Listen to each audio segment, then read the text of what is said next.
Hello aspirants, welcome to all. मी प्रतीक कुमार स्वागत करतो तुम्हा सर्वांचं पुन्हा एकदा A1IS यूट्यूब प्लॅटफॉर्मवरती. कानून के हात लंबे ही नहीं गंदे भी होते हैं. काय कॉन्टेक्स्ट आहे? तर गेल्या काही दिवसांपासून आपण वृत्तपत्रामध्ये असू दे किंवा विविध म्हणजे सोशल मीडियावर असू दे, एक न्यूज चालवण्यात येत होती. ती म्हणजे 9 पोलिसांना फाशी होणार. कारण काय? तर कस्टोडियल डेथ म्हणजे अर्थातच की पोलीस कोठडीमध्ये होणारा मृत्यू. तुम्हाला जर माहित असेल तर NCRB नावाची संस्था आपल्याकडे आहे, ज्याला आपण नॅशनल क्राईम रेकॉर्ड ब्युरो म्हणतो. त्यांच्या अहवालानुसार किंवा त्यांनी जो डेटा प्रोव्हाइड केलेला आहे त्यानुसार दरवर्षी किमान 90 मृत्यू जे आहे ते कस्टोडियल डेथ प्रकरणाअंतर्गत नोंदवली जातात. आणि 2011 ते 2022 पर्यंत तब्बल 1107 प्रकरणं अशी आहेत की जे कस्टोडियल डेथची प्रकरणे आहेत, पण त्याला झिरो कन्व्हिक्शन म्हणजे त्या ज्या आरोपींना आहे तिथे काहीही शिक्षा झालेली नाही. हा NCRBचा डेटा सांगतो. मग आता हे कस्टोडियल डेथ काय आहे, हे प्रकरण काय असतात, हे जर आपल्याला समजून घ्यायचं असेल, हे जर आपल्याला माहित करून घ्यायचं असेल तर आपण एक मूवी बघितलेला आहे. तो मूवी म्हणजे जय भीम मूवी. त्यामध्ये एक संगिनी नावाची एका व्यक्तीची पत्नी असते आणि ती आपल्या पतीला शोधण्यासाठी एक केस फाईल करते हेबियस कॉर्पस अंतर्गत. आणि जस्टिस के चंद्रू हे जे व्यक्ती सूर्य आपल्याला तिथे दिसतात ते वकील असतात. आणि तो जो काय म्हणता येईल आपल्याला हेबियस कॉर्पस जी केस आहे ते हायकोर्टामध्ये सुरू होते. आणि जेव्हा या मूवीचा शेवट येतो तर शेवटाकडे माहीत पडतं की तिचा जो नवरा असतो, तिचा जो पती असतो आणि त्यासोबतचे काही जे सहकारी असतात त्यांचा मृत्यू हा पोलीस कोठडीमध्ये झालेला असतो. आणि याच मूवी मधून आपल्याला लक्षात येतं की काय आहे कस्टोडियल डेथ. आणि मग आता याचा संबंध काय आहे, तर जे प्रकरण आपण या सेशन मध्ये आपण घेतोय तर बघा की सतनाकुलम कोठडी मृत्यू प्रकरण, 9 पोलिसांना फाशी. आणि काय आहे हे प्रकरण, नेमकं हेच प्रकरण आपण या ठिकाणी समजून घेणार आहोत. तर बघा की तमिळनाडूमध्ये मदुरै जिल्ह्यामध्ये काय आहे, सतनाकुलम नावाचं एक गाव आहे. आपल्याला माहित आहे कोविड-19 जो आपल्या भारतामध्ये 2020 मध्ये आलेला होता. आणि तेव्हा जे पोलिसांना काही अधिकार देण्यात आलेले होते किंवा असं समजा की पोलिसांना विशेष काळजी त्या ठिकाणी घ्यायची होती, जसं की जमावबंदी असेल किंवा दुकानं बंद करण्याची असेल ठराविक वेळेनंतर.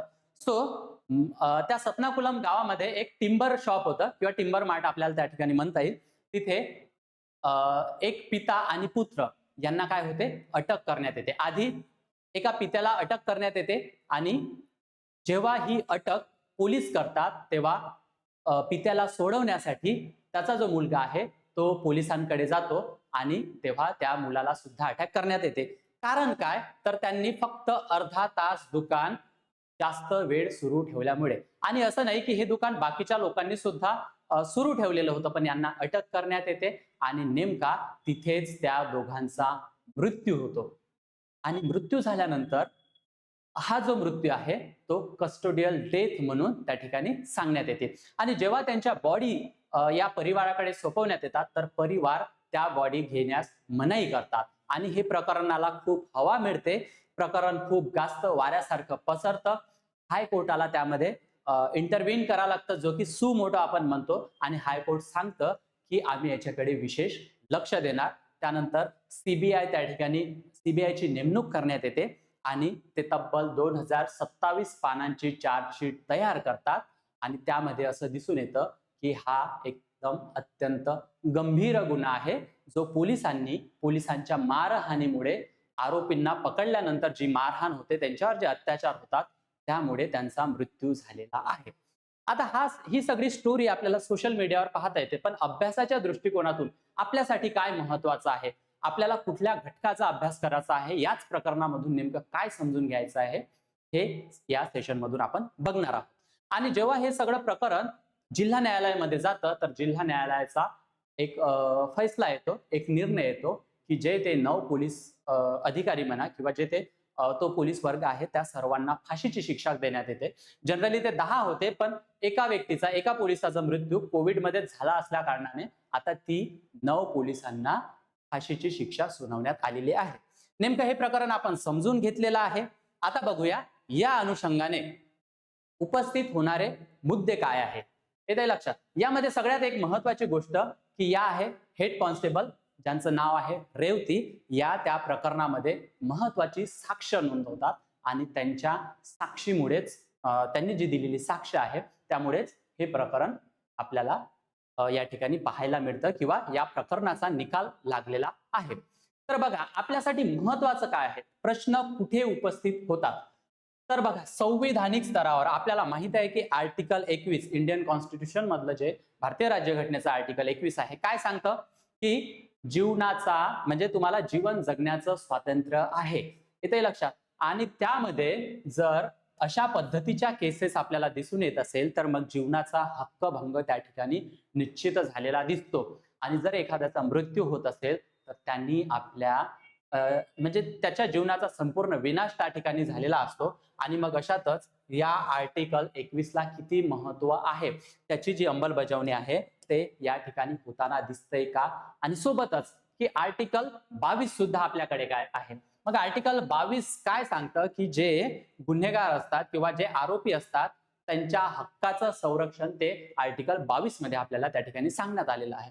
मग अटकेतील अधिकारांचं जर उल्लंघन होत असेल तर हा सुद्धा प्रश्न त्या ठिकाणी उपस्थित राहतो. कारण त्या दोन व्यक्तींना अटक करण्यात आलेली होती जी कायद्याने अगदी योग्य होती, कायद्याने अगदी योग्य होती. पण मग त्याचं जे इम्प्लिमेंटेशन आहे त्यांचे जे गुन्हेगारांचे किंवा आरोपींचे जे अधिकार आहे ते त्यांना तिथे मिळाले का, तर अर्थातच नाही. आणि या अनुषंगाने संविधानिक स्तरावर ही चर्चा होऊ शकते. मग प्रश्न काय आहे, तर राज्य स्वतः जर नागरिकांचं संरक्षण करण्यात अपयशी ठरत असेल तर मग पुढे काय. कारण आपल्याला माहित आहे की स्टेट जो शब्द आपण वापरत असतो तर गव्हर्नमेंटची एखादी कुठली संस्था असू दे, ऑर्गनायझेशन असू दे, मग त्यामध्येच हे पोलीस प्रशासन सुद्धा येतं, त्याला आपण स्टेट म्हणून संबोधल्या जातं. मग त्याच अनुषंगाने हा प्रश्न या ठिकाणी उपस्थित होतो जो अत्यंत महत्वपूर्ण आपल्यासाठी दिसून येतो.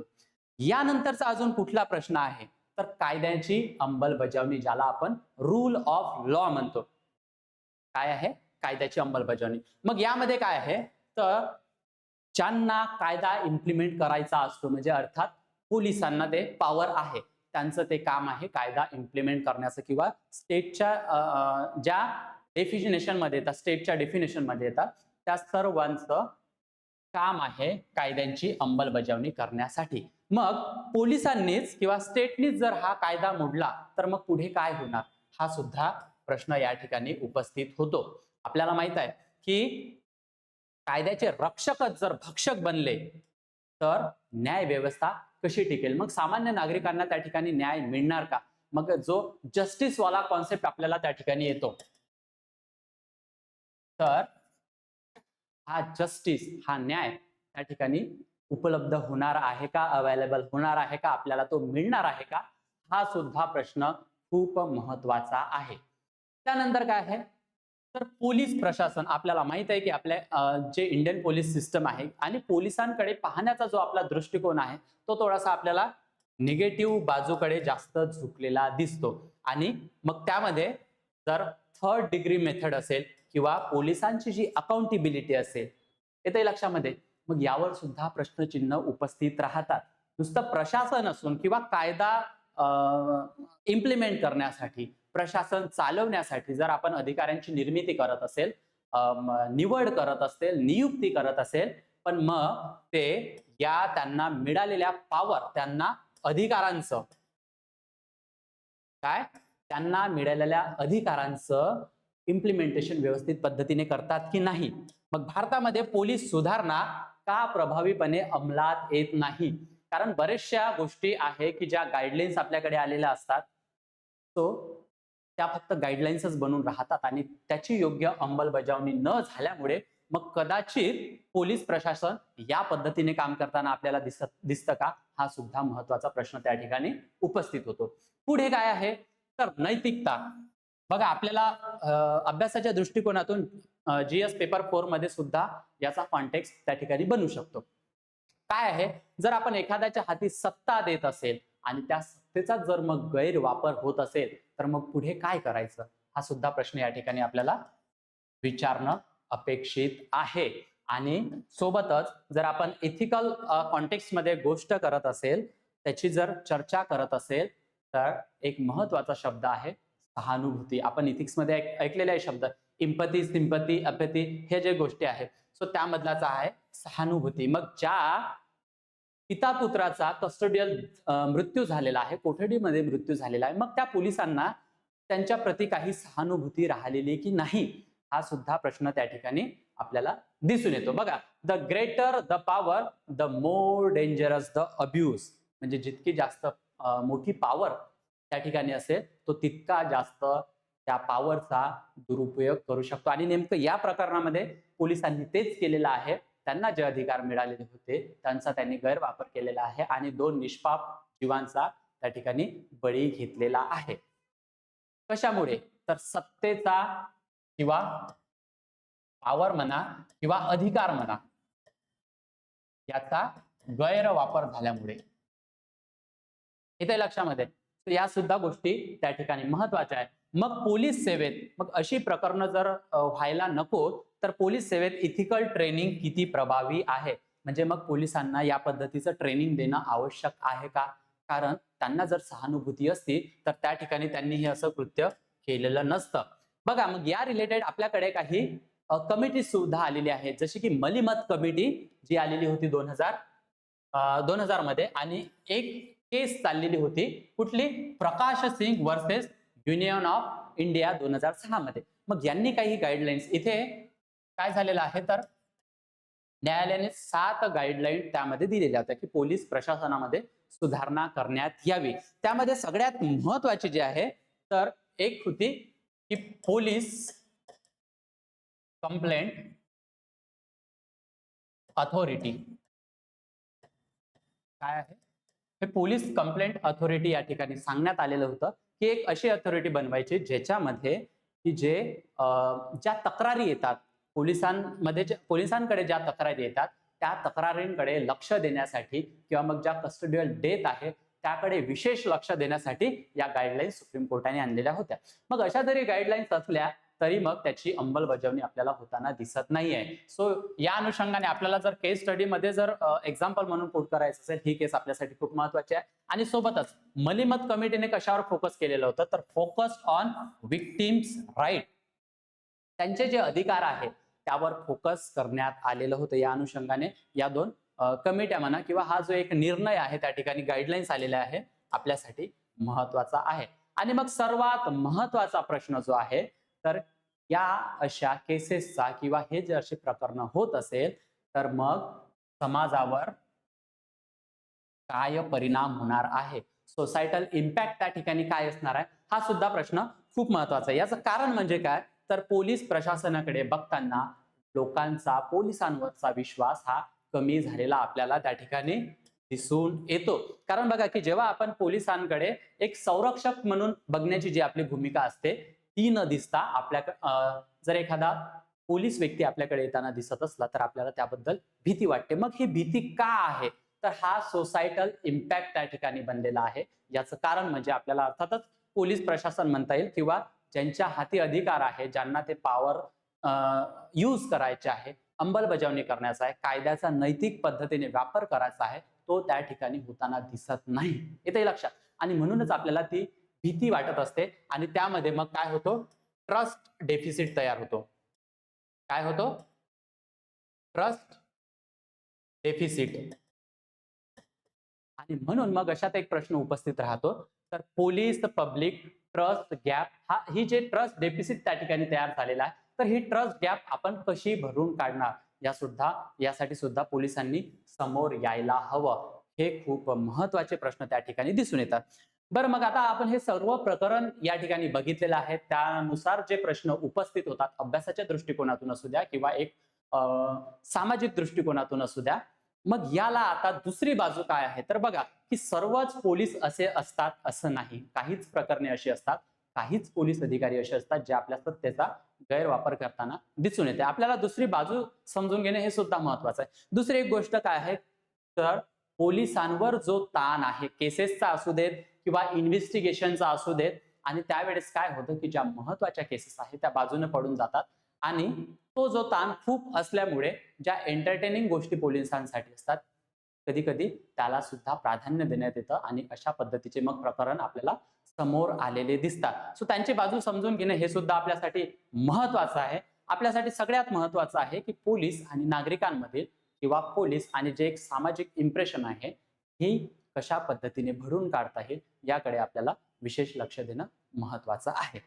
सो निश्चितच या अनुषंगाने आपण हा सर्व इश्यू समजून घेतलेला आहे. एक अनालिटिकल पर्स्पेक्टिव्ह त्या ठिकाणी देण्याचा प्रयत्न केलेला आहे. सो याच पद्धतीचे जर प्रिपरेशन तुम्हाला करायची असेल तर 2027 साठी आम्ही काय केलेलं आहे तर एमपीएससी राज्यसेवा 2027 साठी समर्पण बॅच सुरू केलेली आहे, जी फक्त माफक दरात 29,999 रुपयामध्ये तुमच्यासाठी अवेलेबल आहे. यामध्ये काय आहे तर लाईव्ह प्लस रेकॉर्डेड त्या ठिकाणी मिळणार आहे. तुम्ही महाराष्ट्राच्या कोणत्याही कोपऱ्यातून या बॅचला ऍक्सेस करू शकता, जी पूर्व आणि मुख्यच्या अनुषंगाने खूप महत्वाचे.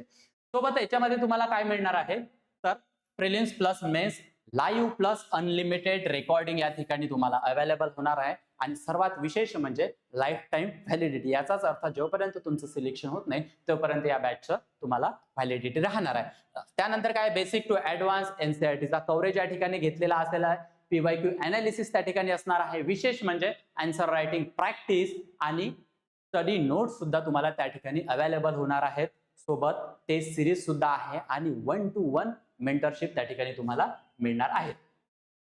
आणि या बॅचला जर तुम्हाला ऍक्सेस करायचं असेल आणि फी मध्ये जर तुम्हाला काही सवलत हवी असेल तर त्यासाठी तुम्ही माझा कुपन कोड यूज करू शकता. प्रतीक सर म्हणून तुम्ही जर कुपन कोड यूज केला तर त्यामध्ये तुम्हाला काय आहे ऑफ सुद्धा मिळणार आहे. आणि तसंच A1IS जे ऍप्लिकेशन आहे हे गुगल प्ले स्टोअरला तुम्हाला अवेलेबल आहे. सोबतच ऍप स्टोअर वरून सुद्धा तुम्ही डाउनलोड करू शकता. यामध्ये काय असणार आहे की हाय इल्ड नोट्स त्या ठिकाणी असणार आहे. एनसीईआरटी आणि स्टेट बुक्स कव्हर केलेले असणार आहे. करंट अफेअर्स, माइंड मॅप्स आणि सोबतच सिलेबस व क्विज या पद्धतीच्या गोष्टी सुद्धा त्या ठिकाणी तुम्हाला मिळणार आहेत. आणि तुम्हाला जर नोट्स हव्या असतील तर तुम्ही आमच्या टेलिग्राम चॅनल पीडीएफ स्वरूपातल्या नोट्ससाठी तुम्ही हे स्कॅन करून घेऊ शकता. तुम्हाला या नोट्स अवेलेबल होणार. आणि तुमचे जर काही प्रश्न असतील तर तुम्ही आमच्या अकॅडमीच्या कॉन्टॅक्टवर ऑफिस कॉन्टॅक्टवर तुम्ही कॉन्टॅक्ट करू शकता आणि अधिक माहिती घेऊ शकता. सो निश्चितच हा व्हिडिओ तुम्हाला आवडला असेल तर लाईक करा, शेअर करा आणि सबस्क्राईब सुद्धा करायला विसरू नका. असे नवनवीन व्हिडिओ तुमच्यासाठी घेऊन येणार आहोत. सध्या इथेच थांबूया. धन्यवाद.